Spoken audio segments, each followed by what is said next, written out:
Hello friends, welcome to our channel. First time మన channel చూస్తున్న వాళ్ళు తప్పకుండా సబ్స్క్రైబ్ చేసుకోండి ఫ్రెండ్స్. ప్లీజ్ సపోర్ట్ మీ. చాలా చాలా థ్యాంక్స్ అండి మీ సపోర్ట్‌కి. నేను 1 ఇయర్‌లో కష్టపడినప్పుడైనా నాకింత ఫలితం చూపించలేదు. అలాంటిది 1 మంత్‌లో మీ సపోర్ట్‌తో నన్ను ఇంకాస్త ముందుకు తీసుకెళ్తున్నారు. చాలా రుణపడి ఉంటాను మీకు. ఆడవాళ్ళకు ఉండకూడని ఒకే ఒక్క చెడ్డ లక్షణం ఏంటో చెప్పనా? బద్ధకం. అస్సలు ఉండకూడదు. అది హౌస్ వైఫ్‌కి అస్సలు ఉండకూడని ఒకే ఒక చెడ్డ లక్షణం. ఇది గాని వచ్చిందనుకోండి, ఇల్లు కొంపు కొంపు అయిపోద్ది. "ఏమక్క నీకొచ్చిందా ఏమనంటే," "ఏమో నాకే అర్థం అవ్వట్లేదు. అస్సలు పనంతా అయిపోయిన తర్వాత నైట్ తినేసిన తర్వాత కిచెన్ క్లీన్ చేద్దామంటే ఒంట్లో ఓపికైతే రాకుంటుంది. మేబీ నాకు ఈ మెడిసిన్, నెక్స్ట్ హార్మోన్ ఇన్‌బాలెన్స్ వీటి ఎఫెక్ట్ అయితే చూపిస్తుందేమో అనిపించింది. చాలా టైమ్స్ ట్రై చేస్తున్నాను. ఇలాంటివి వచ్చినప్పుడు మాత్రం త్వరగా పని చేసుకోవాలనుకుంటా గానీ, బాడీ అయితే సహకరించట్లేదు ఒక్కోసారి. ఇంకిదే లాస్ట్ అండ్ ఫైనల్ అవ్వాలి. ఇంకోసారి ఇలాంటి పనులేవి మార్నింగ్ లేసి చేయకూడదు. నా పైన నాకే చిరాకొచ్చేస్తుంది. మార్నింగ్ లెగ్గానే కిచెన్ చూస్తే అసలేంటి నేనేనా ఇలా పనులు చేస్తుంది అనే కోపమైతే వచ్చేసింది. ఇంక అలా కిచెన్ అయితే క్లీన్ చేసుకుంటున్నాను. ఫస్ట్ లేవగానే ఈ పనే స్టార్ట్ చేశాను. ఇంతలో మా వారైతే లేచారు. ఇంక సరే ఆయనకైతే బాక్స్ అయితే రెడీ చేసియాలి కదా! ఇంకా రైస్ ఒక పక్క పెట్టేసాను. ఆయనకి టీ కోసం పాలైతే పక్కన మరగబెట్టేస్తున్నాను. ఇంకా గిన్నెలైతే ఉన్నాయి గదా! ఇవైతే అవుతుండగా గిన్నెలైతే పక్కన ఇంకా క్లీన్ చేసేస్తున్నాను. నాకేనా ఇలాగవుతది? ప్రతి ఒక్కరికి ఇలా స్టార్ట్ అవుతదేమో తెలీదు. ఏదైనా ఒక పని చేద్దామని డిసైడ్ అయినప్పుడు చాలా ఆటంకాలు మొదలవుతాయి. అసలది ఏ పనవ్వని నేను మెంటల్‌గా ఫిక్స్ అయినప్పుడు నా పేషెన్సీని టెస్ట్ చేయడానికి అలాగవుతదో ఏమో మరి తెలీదు. "ఏమక్క ఏమైందంటారా?" ఏం చెప్పను. యూట్యూబ్ స్టార్ట్ చేశానా, 365 డేస్ ఛాలెంజ్ తీసుకున్నానా, ఇంక నాకేదో ఒకటి ఫ్యామిలీలో డిస్టర్బెన్స్ రావడం ఏదో ఒకటి అంటే నాకు సంబంధించి కాదులెండి. కాకపోతే ఎవదో ఒకటన్నట్టు, ఎవరో ఒకళ్ళన్నట్టు అలాంటి మాటలన్నీ దగ్గరగా వస్తుంటుంటే నేను కొంచెం డల్ అయిపోయాను. ఆ తర్వాత నాకు నేనే చెప్పుకున్నాను. ఇలాంటివన్నీ ఒక పరీక్షల్లాంటివి. నేనెంత వరకు నేను అనుకున్న మార్గంలో నడవగలను, నడవలేను అనే పరీక్ష అనుకోవాలి. అంతే తప్ప అన్నీ మనసుకు తీసుకోకూడదనైతే డిసైడ్ అయిపోయాను. ఇంక ఈ దుంపలనైతే చామ దుంపలంటారు కదా! నాకైతే ఎప్పుడు వీటి పేరు టక్కన ఐడియాకి రాదు. ఇంక ఇవైతే మా వారు తెచ్చారు. ఆయన తినరు గాని తెచ్చారు. వండి పెడితే మాత్రం ఎలా మొహం పెట్టేస్తారో ఏంటో నాకు డౌటే. కానీ అలా అని చెప్పేసి వాటిని వండకుండా అయితే ఉంచలేను కదా! ఇంకా ఈరోజైతే డ్యూటీకి టైం అయిపోతుంది. నేను లేట్‌గా లేసాను కదా! ఇంకా కూరైతే వండేయాలి. ఇంకా అదే ఆయనకి బాక్స్ ఎట్టాలి. ఇంక నేనైతే ఫిక్స్ అయిపోయాను. ఈ కర్రీ అయితే ఆయనకి బాక్స్‌కి పెట్టేస్తాను. కాపోతే కొంచెం మార్పులు చేద్దామని అయితే డిసైడ్ అయ్యాను. ఎందుకంటే ఇదెప్పుడు ఈ దుంప పాలంగా వండితే ఆయన ఎప్పుడు ఇష్టంగా తినలేదు. ఎప్పుడు నాకు పెట్టకమ్మా, నాకు పెట్టకమ్మా అని అంటారు. యాక్చువల్‌గా ఈ దుంప బాడీకి మంచిదంట. సరే ఈరోజైతే మాత్రం ఆ కర్రీ చేసేటప్పుడు దానిలో ఆయనకి నచ్చింది మిక్స్ చేద్దామనైతే డిసైడ్ అయ్యాను. ఇంక ఎండు చేపలు మిక్స్ చేసి వండుదామనైతే డిసైడ్ అయ్యాననమాట.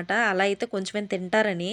ఆ జిగట జిగటగా ఉండడం వల్ల ఆయన ఇష్టపడరు. ఇప్పుడు కాదు ఫస్ట్ నుంచి అంతే. ఈ కూర ఇది నేను ఆఫ్టర్ మ్యారేజ్ సెకండ్ టైమ్ వండడం అనుకుంటా. ఫస్ట్ టైమ్ వండినప్పుడే ఆయన ఇచ్చిన కాంప్లిమెంట్‌కి ఇంకెప్పుడు ఈ కూర వండకూడదని డిసైడ్ అయ్యా. కానీ ఆయనే తెచ్చారు కాబట్టి ఇంకా వండాలింకా. ఇంకా రైస్ అయితే అయిపోయింది ఇంతలోన. చూసారా అసలు నైట్ బద్ధకించేయడంతోటి మార్నింగు ఈ కిచెన్‌లో నాకు అయ్యిన పని ఎక్కువ ఏది అనంటే గిన్నెలు కడిగేదే అసలు. ఎంత కోపమొస్తుందంటే నాపై నాకే చిరాకొస్తుంది. నా మొహం గూడా మాడిపోయింది. మీకు అర్థమైతా ఉండాలి అసలప్పటికి. ఇంకా గిన్నెలన్నీ క్లీన్ చేసుకొని, ఆ సింక్ క్లీన్ చేసేసరికి రసమైతే మరిపింది. ఈ దుంపలు కూడా ఉడికిపోయాయి. ఇంకా అయితే ఈ రసం తాలింపు పెట్టేసుకుంటున్నాను. నాకు ఈ దుంపల గురించి ఐడియా లేక 3 విజిల్స్ పెట్టేసాను. కొంచెం బాగా కుక్ అయిపోయాయనమాట. సరే నెక్స్ట్ టైమ్ వండినప్పుడు ఒక 2 విజిల్లు పెట్టేద్దాము. కొంచెం కొంచెం పొరపాట్ల నుంచే అన్నీ నేర్చుకుంటాంగా. ఇంక అలానే అనుకున్నాను. ఇంక రసమైతే తాలింపు అయిపోతుంది. మనము ఏదైనా పని మొదలుపెట్టినప్పుడు ఖచ్చితంగా మనల్ని వెనక్కి లాగేవాళ్ళు ఖచ్చితంగా ఉంటారు. అది వాంటెడ్‌గా అవ్వచ్చు, అన్‌వాంటెడ్‌గా అవ్వచ్చు. మనకు మాత్రం తెలుస్తది. వాళ్ళ వల్ల మనం ప్రోత్సాహం పొందుతున్నామా? లేకపోతే వెనకడుగేస్తున్నామా అనేది.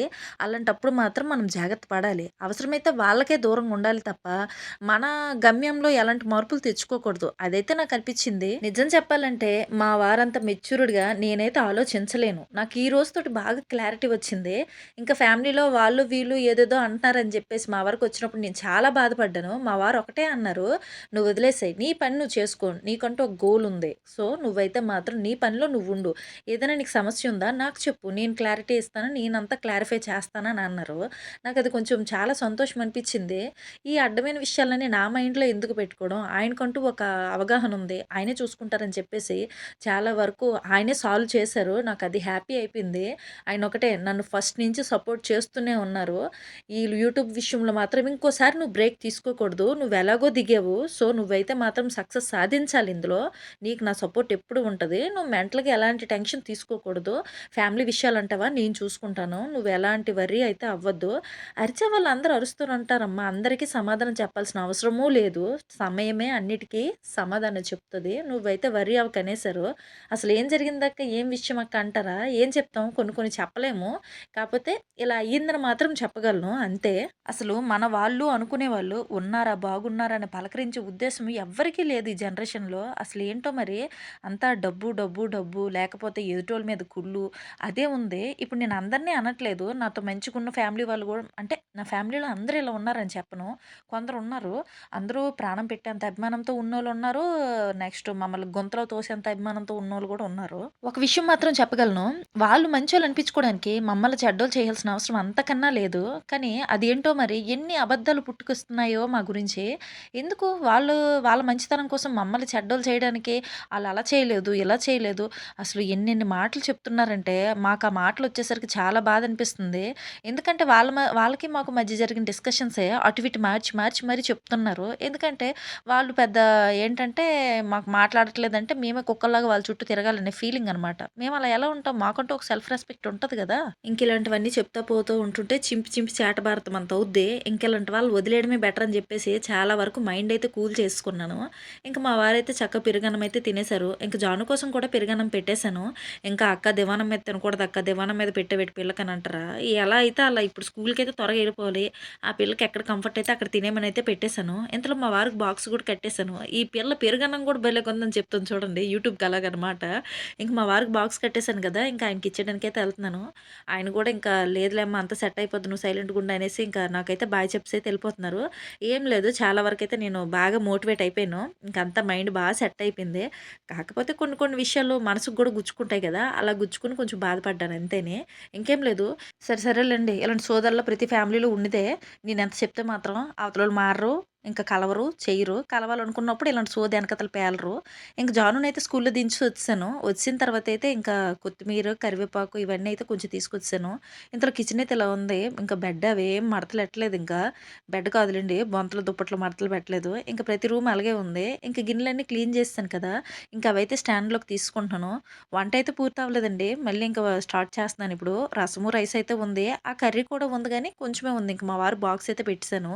ఇంక మార్నింగ్ హడావిడికైతే నేను టీ అయితే తాగలేదు. ఫస్ట్ అయితే కొంచెం టీ అయితే ఏసేసుకున్నాను. మళ్ళీ ఒకసారి అలా స్టవ్ తుడిచేసుకున్నా. నాకదేంటో మరి వండినప్పటికి స్టవ్ కొంచెం క్లీన్‌గా ఉండాలనే ఫీలు. ఇంకా జాను స్నాక్స్‌కి అయితే మాత్రం ఇప్పుడు సేమియా ఉంటది గదా! దాంతో ఎగ్ మిక్స్ చేస్తాను. భలే ఉంటదిలెండి. ఇంకా ఆ పిల్లకి స్నాక్స్‌కైతే ఇది ఇష్టం.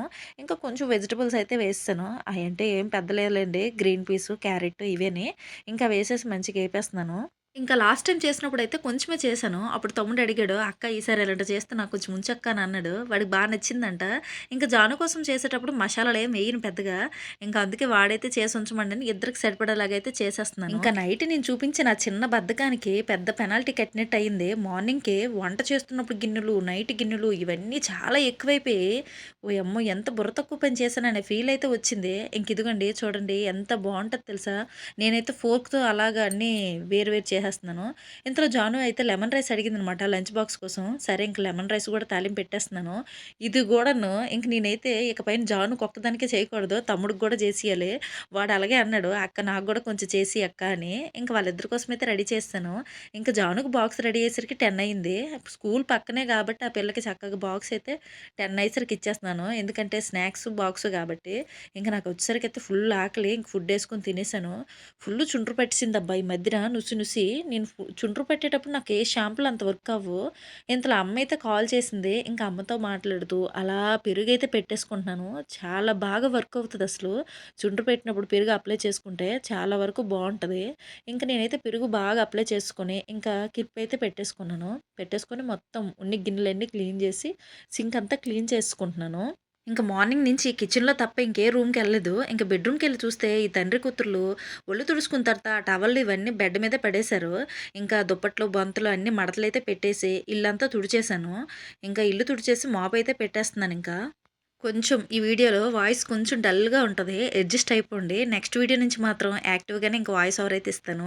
ఇంకా నేను ఆ ఇల్లే మాపెట్టేసిన తర్వాత ఇంక తలకి స్నానం అయితే చేసేసాను. పెరుగు పెట్టుకున్నాను కదా! ఇంక చక్కగా వేడి నీళ్ళతో అయితే తలకి స్నానం చేసేసాను. ఇంకా ఇప్పుడైతే మాత్రం కొంచెం పనుంది. ఇంక స్నానంతో పనైతే కంప్లీట్ అయిపోలేదు. తమ్ముడు నైట్ షిఫ్ట్‌కెళ్తాడు గదా! ఇప్పుడు మధ్యాహ్నం 12 అయితే అయిపోతుంది. వాడికైతే మాత్రం ఇంకా కొంచెం నైట్ షిఫ్ట్ కాదు బీ షిఫ్ట్. బీ షిఫ్ట్ ఎళ్ళినప్పుడు నైట్‌కి ఫుడ్ పట్టుకొని ఎళ్ళిపోతాడు. ఇంకా అన్నీ ఎలాగో ఉన్నాయి. కర్రీ ఉంది, రసం ఉంది. రైసే కొంచెం పెట్టాను. ఎందుకంటే రైస్ ఎక్కువ వేస్ట్ అవ్వద్దని అవసరమైనంత వరకే పెడుతున్నాను. ఇప్పుడు వాడి కోసమైతే రైస్ పెట్టేస్తున్నాను. ఇంక ఇదిగోండి ఆల్రెడీ కొంచెం రైస్ అయితే ఉంది. ఇంక జుట్టు చూసి అయితే జడుసుకోకండి. ఇది ఇప్పుడు బాగా ఆరాలి. ఆరాలంటే నేను ఇలాగ వదలాల్సిందే. తప్పదు మరి. ఇంకా ఈ జుట్టు బాగా ఆరిన తర్వాత మంచిగా తినేసి పడుకోవాలని ఉంది. తిన్న తర్వాత నాకు నచ్చే మంచి పని ఏంటంటే బాగా పడుకోవడం. చాలా హ్యాపీ అనిపిస్తది. భలే నిద్ర పట్టేస్తది కదా! తిన్న తర్వాత. ఇంక మన వీడియోస్ నచ్చితే లైక్ చేయడం మాత్రం మర్చిపోకండి. ఛానల్ సబ్స్క్రైబ్ చేసుకోండి. ఓకేనా? Bye bye.